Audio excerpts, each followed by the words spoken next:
The morning sun hadn't been up for more than an hour when Sergeant Daniel Hayes pulled his dusty pickup truck into the gravel parking lot of Rosie's Diner. He sat there for a moment, hands still gripping the steering wheel, taking in the familiar sight of the small brick building with its faded red awning and flickering neon sign that read, "Open 24 hours." It had been 18 months since he'd last seen this place. 18 long months deployed overseas, leading his squad through situations most people only see in movies. Daniel stepped out of the truck, his Army combat uniform still crisp despite the 12-hour drive he'd just finished. The fabric felt strange now, almost foreign. Even though he'd worn it nearly every day for years, he stretched his back, feeling the stiffness from sitting too long, and grabbed his green military cap from the passenger seat. The familiar weight of it in his hands brought a small smile to his face. He was home. Finally home. The plan was simple.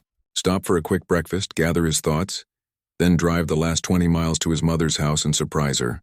She'd been calling and texting for weeks, counting down the days until his return. He could picture her face when he walked through that front door, could almost hear her voice cracking with emotion as she hugged him tight enough to make his ribs ache. But first he needed coffee. Strong American coffee, not the instant stuff they'd been drinking from packets in the desert. The bell above the door chimed as Daniel walked inside, and the familiar smell hit him immediately.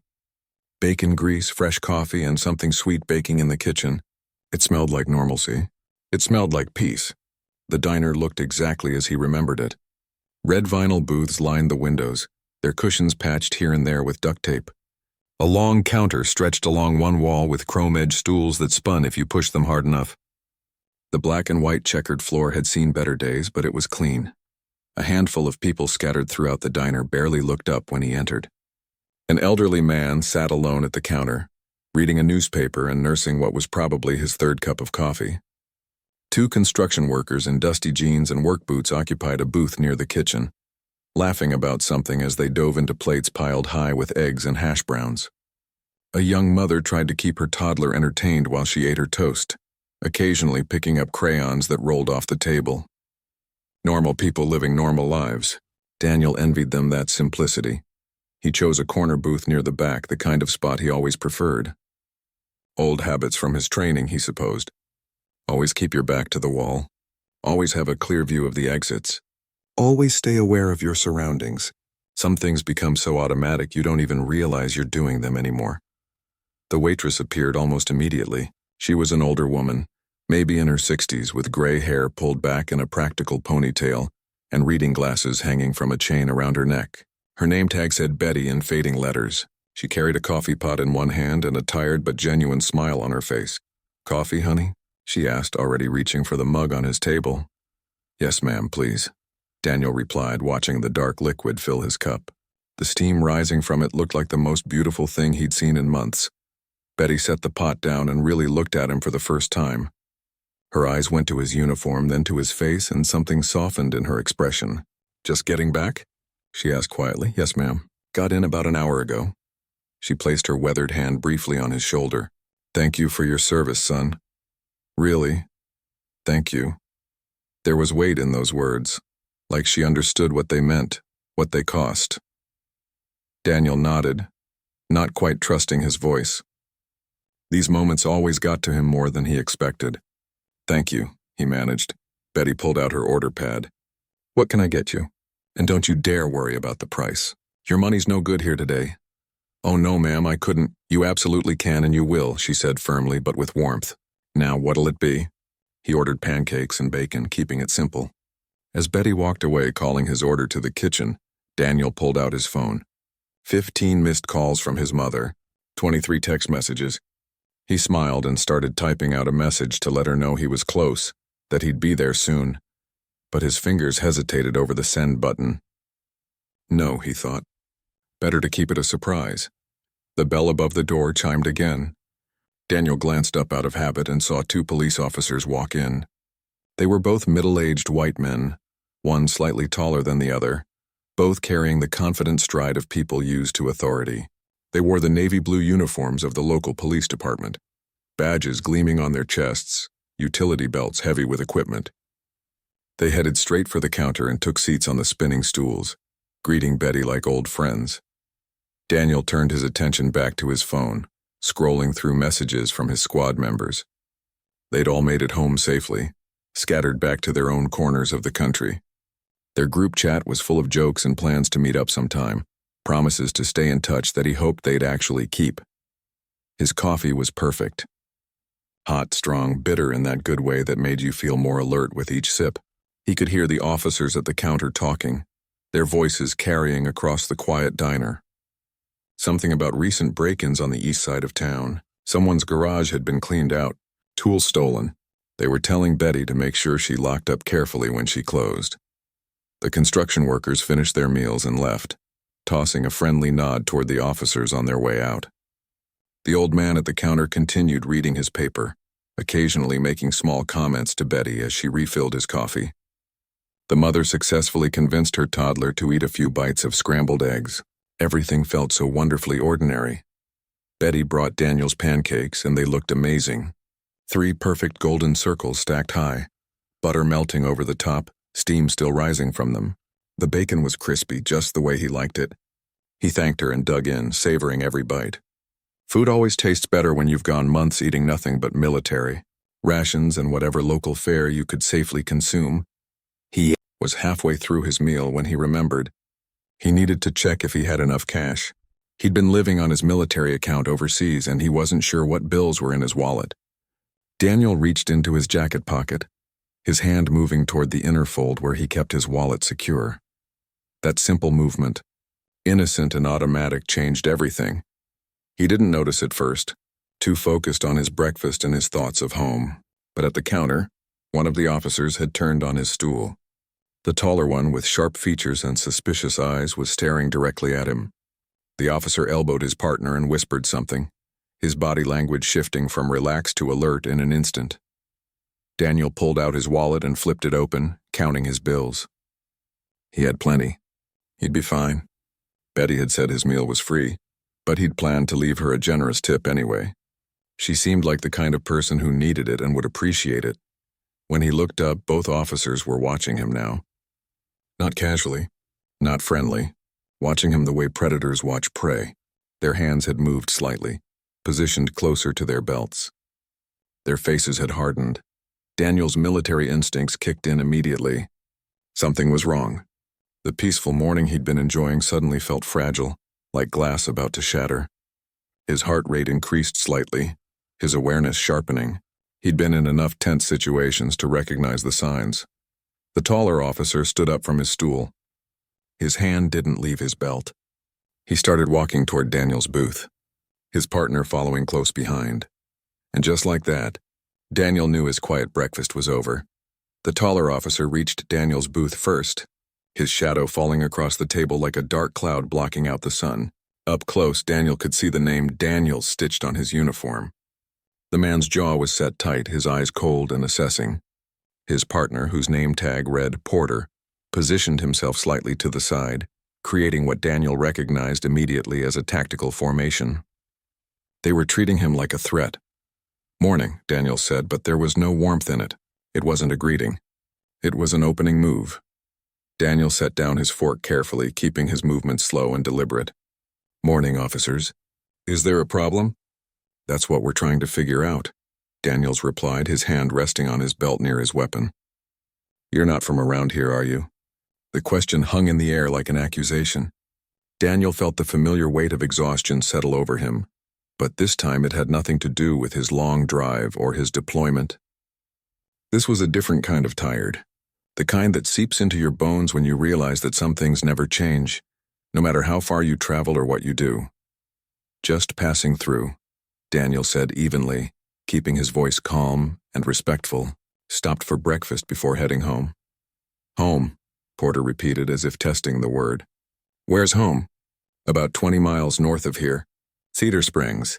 Daniel gestured to his uniform. "I'm military. Just got back from overseas last night." Daniel's expression didn't soften. If anything, his eyes narrowed further. "We're going to need to see some identification." Daniel's pulse quickened, but he kept his face neutral. He'd been trained to stay calm under pressure, to think clearly even when adrenaline flooded his system. "Of course. My wallet's right here on the table." He moved his hand slowly toward it. Stop, Daniels barked, his hand moving closer to his holster. Keep your hands where I can see them. The diner had gone completely silent. Forks stopped moving. Coffee cups paused halfway to lips. Even the toddler seemed to sense the tension and went quiet. Every eye in the place turned toward the scene unfolding in the corner booth. Daniel's heart was pounding now, but his hands remained steady on the table. My identification is in my wallet. Right there. You can see it. I'm happy to cooperate, but you're going to need to let me reach for it. Stand up, Daniels ordered. Slowly, keep your hands visible. This couldn't be happening. Daniel had faced down armed insurgents. He'd made split-second decisions that determined whether his soldiers lived or died. He'd earned medals for valor, had been promoted twice for his leadership and dedication, and now he was being ordered to stand in a small-town diner like a criminal because he'd reached for his wallet to pay for pancakes. He stood slowly, his hands raised slightly to show they were empty. At 6 feet tall, he was roughly the same height as Daniels. But Porter was shorter and seemed more nervous, his hand actually touching his weapon now. Turn around, Daniels commanded. Sir, with all due respect, what is this about? Daniel asked, keeping his tone professional. Have I done something wrong? We'll ask the questions, Porter said, his voice trying for authority but coming out shaky. Just do what you're told. Betty appeared from behind the counter, her face flushed with anger. Now wait just a minute. This young man hasn't done anything. He's been sitting here quietly eating his breakfast. What in the world is going on? Ma'am, please step back, Daniel said without looking at her. This doesn't concern you. The hell it doesn't. Betty's voice rose. This is my diner and I won't have you harassing my customers for no good reason. Ma'am, I'm not going to tell you again. Step back, or we'll have to charge you with obstruction. The threat hung in the air. Betty's mouth opened, then closed. She took a reluctant step backward, but her eyes blazed with fury. Daniel turned around slowly, his military training warring with his rising anger. He felt hands patting down his sides, checking his pockets, treating him like he was dangerous. The humiliation of it burned in his chest. Other soldiers had welcomed him home with handshakes and gratitude. His own country was searching him like a suspect in front of a room full of strangers. Clear, Porter announced, stepping back. Daniels grabbed Daniel's wallet from the table and flipped it open. He pulled out the driver's license, examined it with exaggerated care, then looked at Daniel's military ID. This could be fake, he muttered. Something snapped inside Daniel's chest, a thin wire of patience finally giving way. Fake? He repeated, his voice low but sharp. You think I'm impersonating a soldier? We've had reports, Daniel said, his tone defensive now, like he knew he was on thin ice but was too committed to back down. Someone matching your description has been involved in some suspicious activity in the area. It was a lie. Daniel knew it instantly. The way Daniel's eyes shifted slightly to the left. The way Porter wouldn't meet his gaze. They were making this up as they went along, creating justification for something they'd already decided to do the moment they saw him sitting alone in that booth. Suspicious activity, Daniel repeated flatly. What kind of suspicious activity? That's not your concern right now, Daniel said. What are you really doing here? Why this diner? Why this time of morning? The absurdity of it would have been funny if it wasn't so infuriating. I'm eating breakfast, Daniel said, his voice tight with controlled anger. That's what people do at diners. They eat breakfast. Behind the counter, the old man with the newspaper had pulled out his phone. He was recording, the device held low but pointed directly at them. A woman in the back booth had her phone out too. Good, Daniel thought. Let them record. Let everyone see this. Porter noticed the phones and shifted uncomfortably. Sir, you need to calm down. I am calm, Daniel said, and it was true. On the outside, he was perfectly controlled. But inside, a storm was building. He thought about his soldiers, the ones who looked up to him, who trusted him with their lives. He thought about the missions they'd completed, the people they'd helped, the sacrifices they'd made. He thought about the letters he'd written to families when soldiers didn't make it home, the weight of those losses he carried with him every single day. And he thought about his mother waiting for him just 20 miles away, who had no idea her son was being treated like a criminal in the town where she'd raised him. We're going to need you to come down to the station, Daniels announced, his voice trying to sound official. Answer some questions. Am I under arrest? Daniel asked. Not yet, Daniels said. But we can arrange that if you're not cooperative. I've been nothing but cooperative, Daniel shot back. I've answered your questions. I've let you search me. I've shown you identification. What exactly do you want from me? The truth was, he knew what they wanted. They wanted him to be smaller, quieter, less present. They wanted him to apologize for making them uncomfortable just by existing. They wanted him to accept their authority without question, to understand his place in their world. But Daniel had spent 18 months leading men and women of every race and background. He'd made decisions that affected dozens of lives. He'd earned respect through his actions, his intelligence, his dedication, and he wasn't about to shrink himself to make two small-town cops feel bigger. Betty tried again, her voice pleading now. Officers, please. I've known this diner for 30 years. This boy hasn't done anything wrong. You can see he's military. Why are you doing this?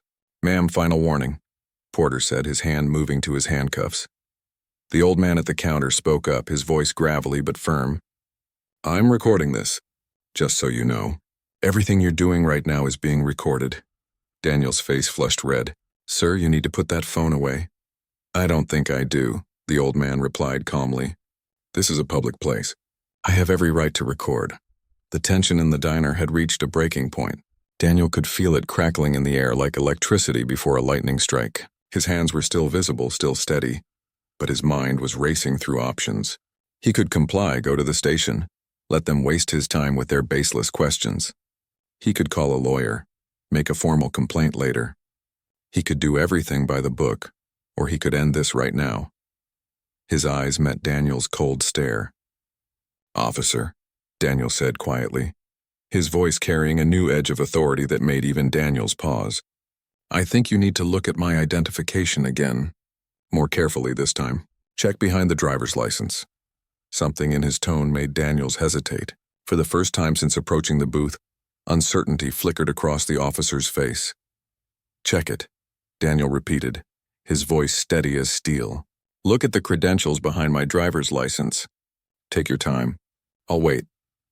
The diner held its breath as Daniel slowly opened the wallet again, his fingers finding the leather fold behind the ID cards. His face went pale as he pulled out what was hidden there. Everything was about to change. Daniels pulled out the leather badge holder slowly, his fingers trembling slightly as he opened it. The gold shield caught the morning light streaming through the diner windows, gleaming with an authority that made the room feel suddenly smaller. Below the badge, credentials were visible through a clear plastic window. Official seals, federal jurisdiction markers, words that changed everything. The color drained from Daniel's face like someone had pulled a plug. His mouth opened, then closed. His eyes darted from the badge to Daniel's face and back again, as if he couldn't quite process what he was seeing. Porter leaned in to look, and his reaction was even worse. He actually took a step backward, his hand dropping away from his weapon like it had suddenly become too hot to touch. That's right, Daniel said quietly, his voice carrying across the silent diner with perfect clarity. I'm not just Army. I'm a Criminal Investigation Command Special Agent, CID. That badge gives me federal authority to investigate felonies within the military and, in certain circumstances, to work with civilian law enforcement. He paused, letting that sink in, which means I know exactly what the law says about what you've just done here. The badge wasn't just a piece of metal. It represented years of additional training beyond his regular military service. It meant Daniel wasn't just a sergeant who followed orders. He was an investigator, someone who understood the legal system from the inside out, someone who'd been trained to recognize violations of rights and document them properly. Daniels tried to speak, but his voice came out as a croak. He cleared his throat and tried again. Sir, we didn't know. Didn't know what? Daniel interrupted, his voice still calm but edged with ice. Didn't know I was a federal agent? So that makes it okay? You would have continued this harassment if I'd been a regular soldier? Or just a regular citizen? He let the questions hang in the air like accusations.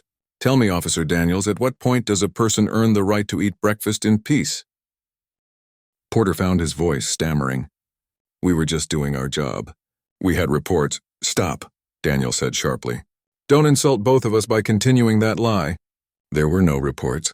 No one matching my description has done anything suspicious in this area. You saw a black man in military uniform sitting alone and you made assumptions. We both know exactly what happened here. The word hung in the air. Unspoken until now, but understood by everyone in the room. Race. The elephant that had been sitting at every table in the diner since the moment the officers approached. Daniel had named it, brought it into the open where it couldn't be ignored or explained away. Betty had tears in her eyes, her hand pressed to her mouth. The old man at the counter kept his phone steady, recording every second. The mother in the back booth had gathered her toddler close, whispering softly to keep the child calm. Daniel reached out slowly and took his wallet back from Daniel's limp grip. He pulled out his phone with his other hand, never taking his eyes off the two officers. "Badge numbers," he said calmly. "I'm going to need both of your badge numbers. And before you think about refusing, let me remind you that your body cameras have been recording this entire interaction."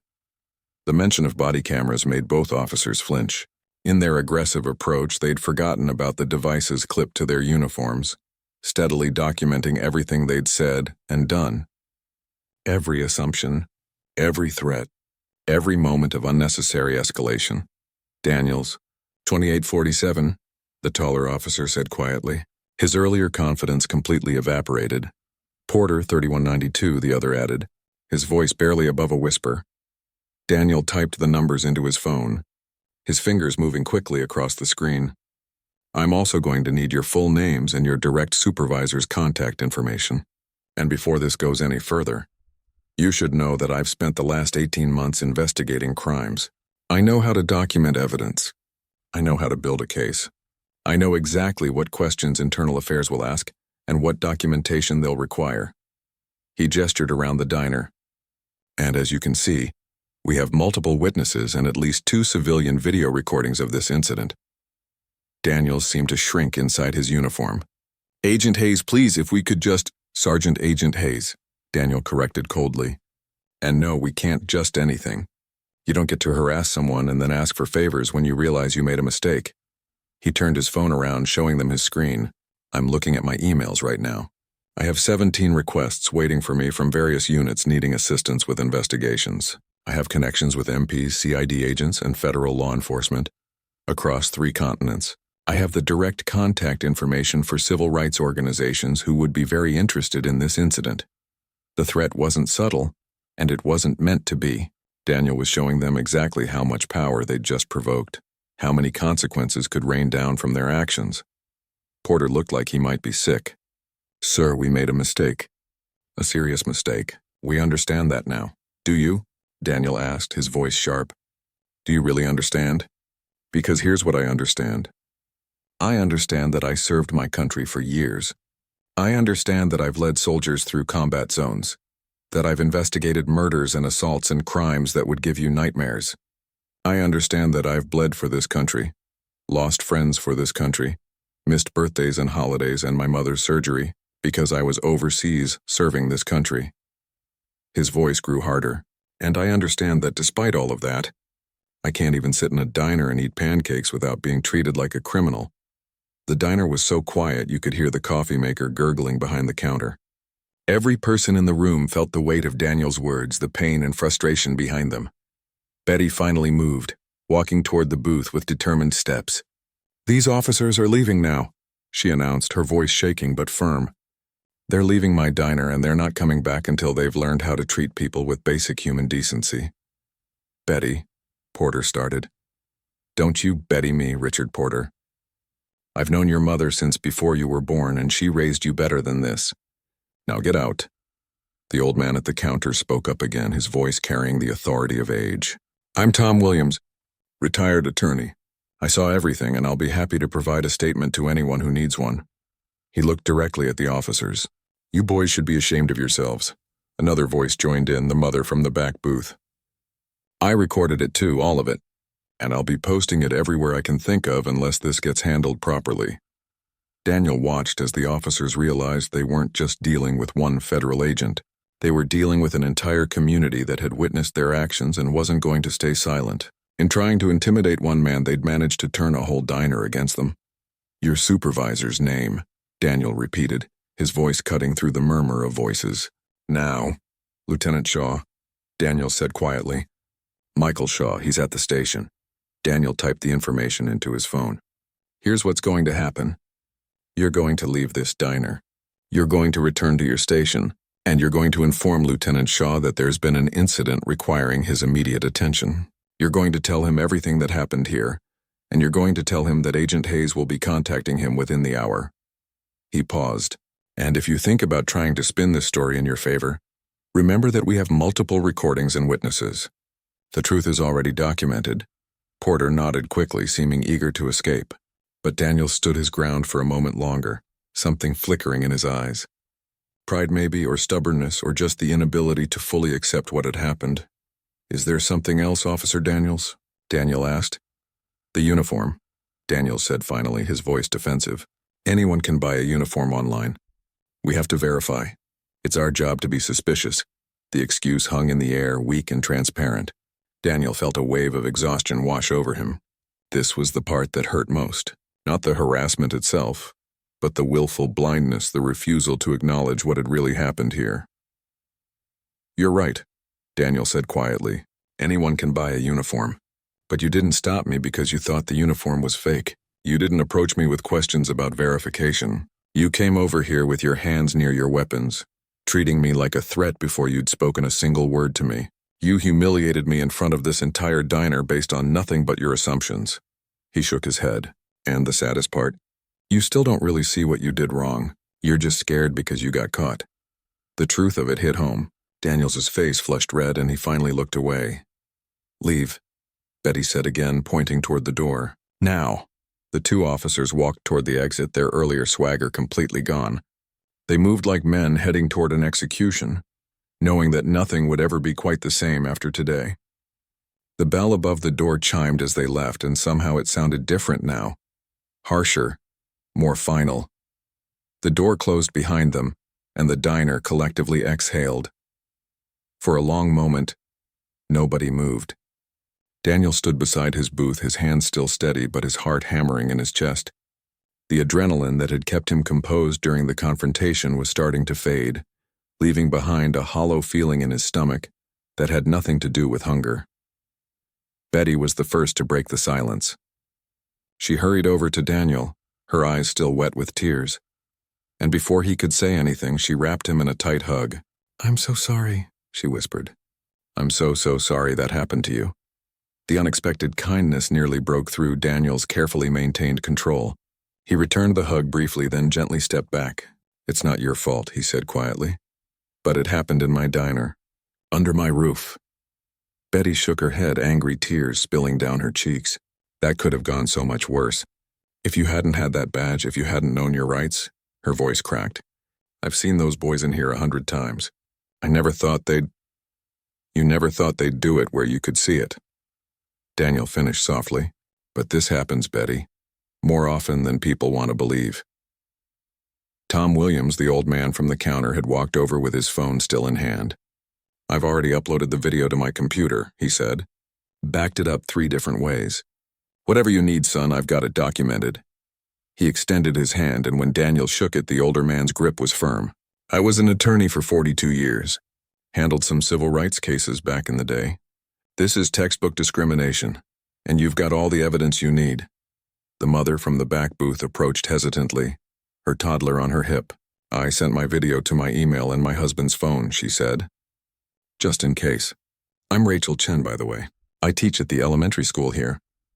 She shifted her daughter to her other hip. I want my kids to grow up in a better world than this. If there's anything I can do to help make sure those officers are held accountable, please let me know. Daniel looked around at these strangers who had become witnesses, who had chosen to speak up instead of looking away. It didn't erase what had happened, but it meant something. Thank you, he said, and meant it. All of you, really. Betty wiped her eyes with her apron. Your breakfast is cold now. Let me make you fresh pancakes. On the house, and I don't want to hear any arguments about it. Betty, you don't have to. I know I don't have to. I want to. She pointed at his booth. You sit down and finish your coffee. I'll have food out in 5 minutes. Before Daniel could respond, the diner door burst open. A woman in her 50s rushed inside, slightly out of breath. Her server's apron from the diner down the street still tied around her waist. Is it true? She demanded, looking around wildly. Linda from the gas station called me. She said police were harassing a soldier at Rosie's. It's handled, Grace, Betty said quickly. The officers left. Grace spotted Daniel and marched straight over to him. Are you okay? Did they hurt you? Do you need me to call someone? The questions tumbled out rapid fire. I'm fine, Daniel assured her. Really? You're not fine. Nobody's fine after something like that. Grace pulled out her own phone. I'm calling my nephew. He's a reporter for the county paper. This needs to be reported. Grace, wait. Daniel started, but she was already dialing. No waiting. People need to know this happened. Sunshine is the best disinfectant, my mother always said. She put the phone to her ear. Tommy? It's Aunt Grace. Get down to Rosie's diner right now. Bring your camera. You're not going to believe what just happened. Things moved quickly after that. Betty brought out fresh pancakes and insisted Daniel eat while they were hot. Tom sat down across from him, explaining in detail what he'd captured on video and what legal options Daniel had. Rachel gave him her contact information and promised to talk to other parents at the school about what she'd witnessed. Daniel tried to eat, but each bite felt mechanical. His mind was racing, playing through the confrontation again and again, thinking about what could have happened if he'd reacted differently, if he hadn't had his badge, if the officers had been more aggressive. His phone buzzed. A text from his mother. Are you okay? Mrs. Patterson from church just called and said something about police at a diner. Please tell me that's not where you are. News traveled fast in small towns. Daniel typed back quickly. I'm fine, Mom. Long story. I'll explain when I get there. Love you. The door opened again, and this time it was a younger man with a camera bag and a notebook. Tommy, the reporter. Grace intercepted him immediately, pulling him aside and speaking in low, urgent tones. His eyes kept darting to Daniel, growing wider as his aunt explained the situation. Daniel set down his fork. This was spinning beyond his control. He'd wanted to handle it quietly. File a complaint through proper channels, maybe make sure those officers got some training. But now witnesses were calling reporters. Videos were being uploaded, and the whole thing was becoming public in a way he hadn't anticipated. Tommy approached the booth nervously. Sir, I'm Tommy Chen with the County Herald. Would you be willing to talk to me about what happened here this morning? Rachel's your sister? Daniel asked, making the connection from the last name. Sister-in-law. She called me right after my aunt did. Tommy pulled out his notebook. Look, I know this might be difficult, but stories like this need to be told. People need to know what's happening in their own community. Daniel studied the young reporter. He couldn't have been more than 25, eager and earnest in that way journalists start out before the job wears them down. If I talk to you, this becomes a news story. It goes in the paper. People take sides. It becomes a whole thing. With respect, sir, it already is a whole thing. It became a thing the moment those officers decided to harass you. Tommy glanced at his notes. My aunt says you're a federal agent. That you just got back from deployment. That you were treated like a criminal for eating breakfast. He looked up. That's not just your story. That's a story about how this town treats its veterans, how it treats people of color. Those are stories that matter. Betty came over with a coffee refill. He's right, honey. You staying quiet doesn't make this go away. Those officers will do it again to someone else. Someone who maybe doesn't have a badge to protect them.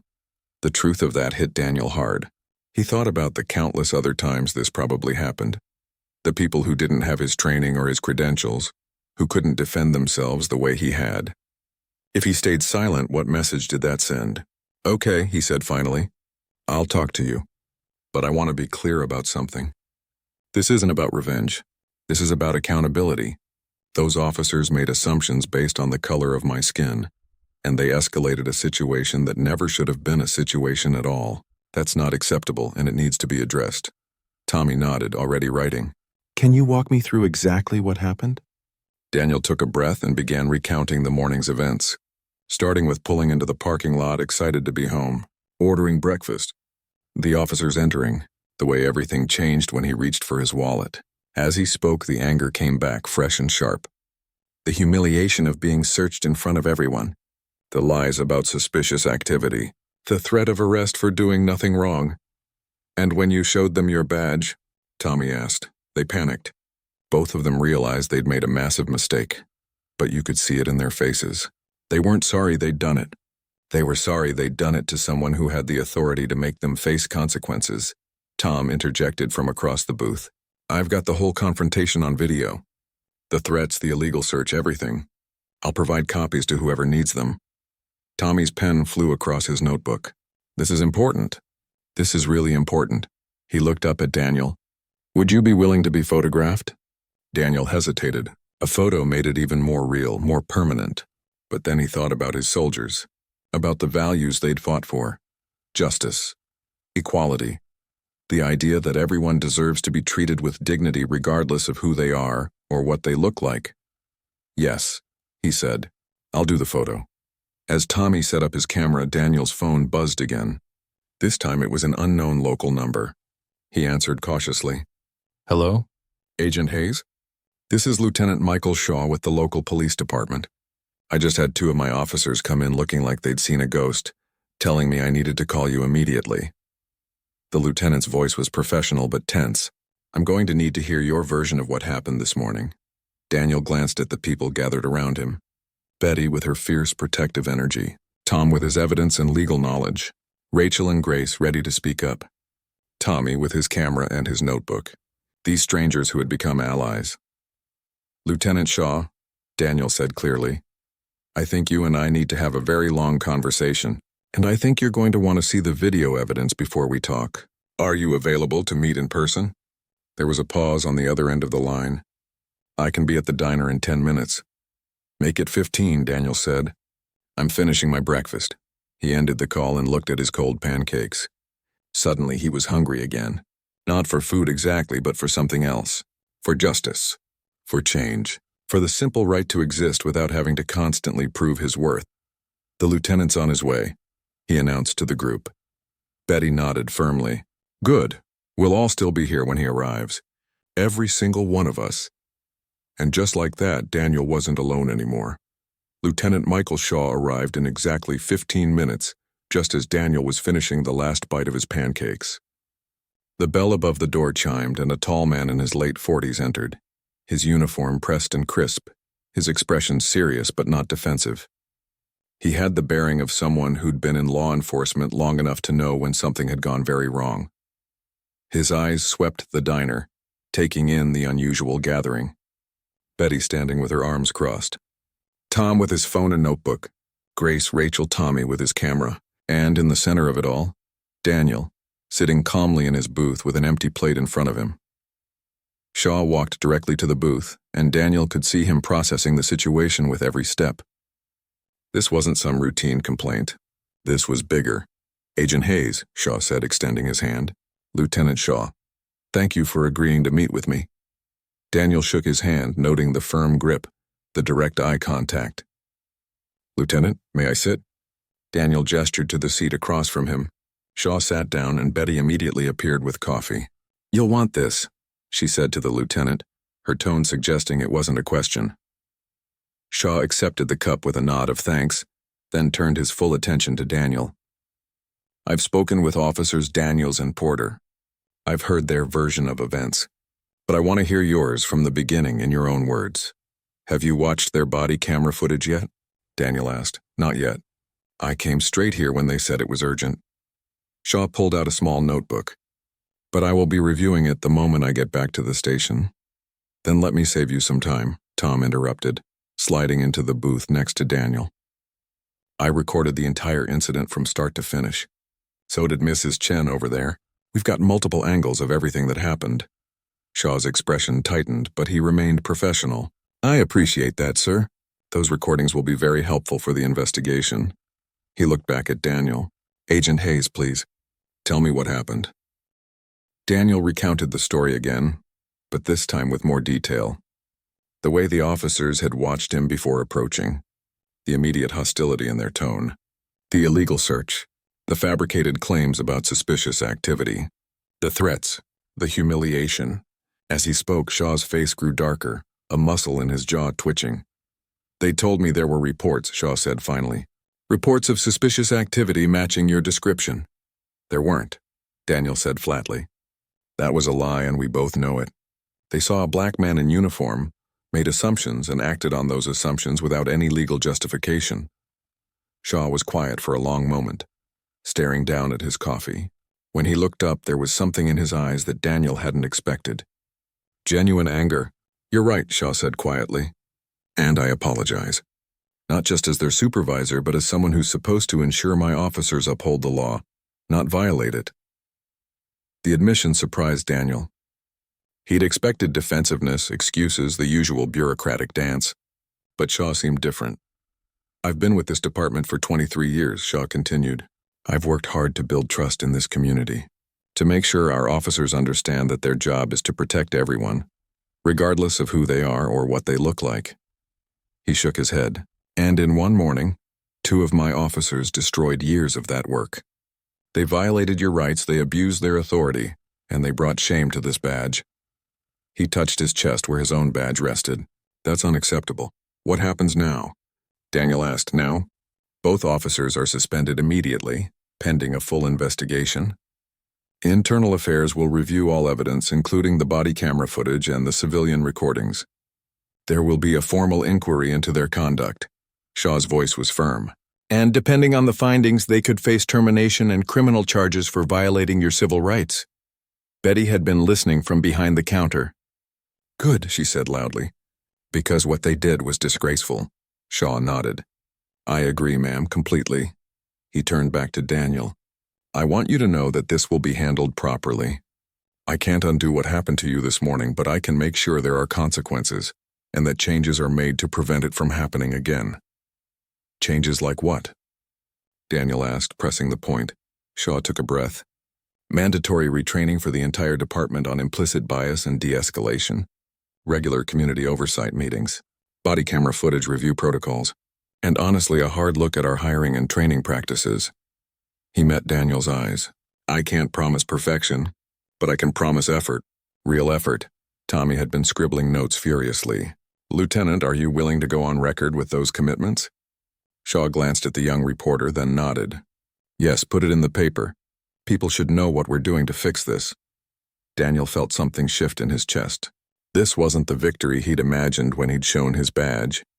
He'd expected to have to fight every step of the way, to battle against a system that protected its own. Instead, he'd found a supervisor who seemed genuinely committed to accountability. It didn't erase the trauma of the morning, but it was something. "I want to be involved," Daniel said suddenly, "in the training. I want to help develop it." Shaw looked surprised. "You'd be willing to do that?" "I'm CID. I investigate crimes and work with law enforcement across different jurisdictions. I understand both sides of this." Daniel leaned forward. "And I want to make sure that what happened to me doesn't happen to someone else. Someone who doesn't have a badge to protect them. Someone who might not know their rights or might be too scared to speak up." "I think that would be incredibly valuable," Shaw said. "If you're serious about that offer, I'd be honored to work with you on it." They talked for another 30 minutes, hammering out details, exchanging contact information, discussing timelines. Tommy took photos and notes. Tom provided copies of his video to Shaw's official email. Rachel gave her statement. Even Grace contributed, talking about community trust and the need for real change. Finally, Shaw stood to leave. "Agent Hayes, again, I'm sorry for what you experienced today. You deserved better. You deserve better." He paused at the door. "Thank you for your service. Both your military service and your willingness to help us improve. Not everyone would be that generous after what you went through." After Shaw left, the diner slowly began to empty. Rachel had to get to the school. Grace needed to return to her own job. Tom promised to stay in touch and help however he could. Tommy said the story would run in the next day's paper. Soon it was just Daniel and Betty. She refilled his coffee one more time and sat down across from him with a heavy sigh. "Long morning," she said. "Very long." Daniel agreed. "Are you really okay?" Betty asked, her grandmother instincts showing. "I mean, really?" Daniel considered the question. Was he okay? He'd been humiliated, threatened, searched like a criminal. He'd had to prove his worth, justify his existence, defend his right to simply exist in a public space. That wasn't okay. That would never be okay. But he'd also seen strangers become allies. He'd seen people choose to speak up instead of look away. He'd found a supervisor willing to make real changes. And he'd discovered that he had the power to turn his pain into purpose. "I'm getting there," he said honestly. "It's going to take time to process all of this. But I think something good might come from it." I hope so, anyway. Betty patted his hand. You're a good man, Daniel Hayes. Your mama raised you right. The mention of his mother made Daniel check his phone. Several more texts, increasingly worried. He needed to get home, to see her, to let her hug him and fuss over him the way mothers do. He stood up and pulled out his wallet. Betty immediately waved him off. Don't even think about it. Betty, let me at least leave you a tip. Your money's no good here. Not today, not ever. She stood and hugged him again. You come back and see me, you hear? When this all settles down, come back and I'll make you the best breakfast you've ever had. I will, Daniel promised. He walked out into the morning sunlight, which seemed brighter now somehow. His truck was still sitting in the parking lot where he'd left it hours ago, though it felt like days had passed. He climbed in, started the engine, and sat there for a moment, his hands on the steering wheel. His phone buzzed with a text from one of his soldiers, the message simple. Saw the news. You okay, Sarge? We got your back, Daniel smiled.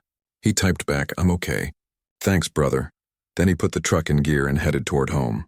Toward his mother's house where she'd be waiting with tears and hugs and probably too much food. Toward the life he'd been dreaming about during those long months overseas. The morning hadn't gone the way he'd planned. He'd wanted a quiet breakfast and a simple homecoming. Instead, he'd gotten a confrontation, a fight, and an unwanted spotlight. But maybe that was okay. Maybe that was necessary. He thought about the changes Shaw had promised. The training he'd helped develop. The conversations that would happen because of today. The other people who might be treated with dignity because he'd spoken up. As he drove north toward Cedar Springs, Daniel felt the weight of the morning beginning to lift, just slightly. The anger was still there, and the hurt and the exhaustion. Those things wouldn't disappear overnight. But there was something else too, mixed in with all the pain. Hope.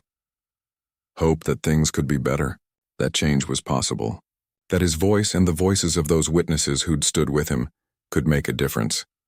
20 miles had never felt so long or so short, but he was almost home, almost to where he belonged. And this time he was bringing more than just himself. He was bringing a story that needed to be told, a fight that needed to be fought, and a determination to make sure that the next soldier who stopped at Rosie's diner would be able to eat their breakfast in peace. That seemed like something worth fighting for. He turned onto his mother's street, and there she was, standing on the front porch, her hand shading her eyes as she watched for his truck. When she saw him, her face lit up with joy and relief. Daniel pulled into the driveway, turned off the engine, and stepped out. His mother was already running toward him, tears streaming down her face. Welcome home, baby, she said, pulling him into her arms. Welcome home. And finally, after everything, Daniel was home.